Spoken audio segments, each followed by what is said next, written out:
नमस्कार मित्रांनो, सह्याद्री विथ महेंद्रमध्ये आपलं स्वागत आहे। एकनाथ शिंदेंचा भाजप गेम करेल का असंच काहीसं वाटतंय। आजच सुप्रीम कोर्टाने सांगितलंय की ज्या स्थानिक स्वराज्य संस्थेच्या ज्या निवडणुका आहेत त्याची अधिसूचना त्या कधी होणार हे 4 आठवड्याच्या आत त्यांनी राज्य निवडणूक आयोगाला सांगितलेलं आहे। त्यानंतर आता निश्चितच राजकीय जे काही समीकरण बनत होते आणि बनायला लागलेले होते त्यात आणखीन वेग येईल, कारण जवळपास 4 आठवड्यात अधिसूचना निघणार म्हणजे पावसाळ्यात 2-3 महिन्यात ह्या निवडणुका होणार म्हणजे होणार। त्यात सगळ्यात बहुप्रतीक्षित जी महानगरपालिकेची निवडणूक आहे ती अर्थातच छत्रपती संभाजीनगर आणि मुंबई महानगरपालिका। मुंबई महानगरपालिका अक्षरशः म्हणजे एका दृष्टीने बघायला गेलं तर भाजपसाठी हे आहे, इम्पॉर्टंट आहे। त्यांनाही अजून मुंबई महानगरपालिका स्वतःच्या जीवावर जिंकता आलेली नाहीये। महायुतीमध्ये एकनाथ शिंदे, मुंबईमध्ये आपलं शिवसेनेचं पारडं जड आहे, कारण उद्धव ठाकरे यांच्या तोडीस तोड देण्यासाठी तेही दावा करणार, जास्त जागा लढवण्यासाठी तेही इच्छुक आहेत।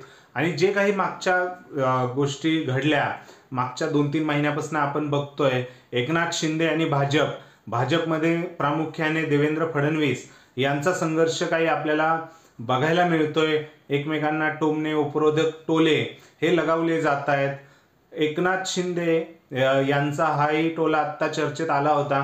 चंद्रशेखर बावनकुळे यांनी सांगितलं होतं की 2034 पर्यंत देवेंद्र फडणवीस हेच मुख्यमंत्री राहणार।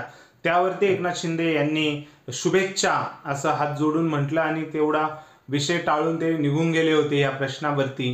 तो हे सर्व बघता निश्चितच आता महानगरपालिकेच्या निवडणुकांमध्ये चुरस बघायला मिळणार आहे। त्यातल्या त्यात आता ज्यावेळेस एकनाथ शिंदे यांचा सर्वात मोठा दुवा हा भाजपच्या हातात आहे।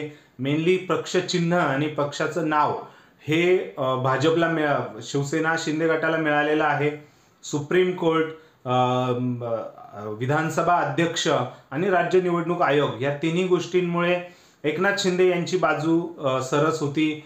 त्यांना ते पक्षचिन्ह मिळालं आणि त्यामुळे त्यांना जास्त हानी झाली नाही। परंतु आता भाजपशी वाकडं असताना आणि भाजपच्या प्रत्यक्ष आणि अप्रत्यक्ष रूपे या तिन्ही संस्था ह्या भाजपच्याच हातात आहे। आणि आता सुप्रीम कोर्टाचे जे जज आहे, मुख्य न्यायाधीश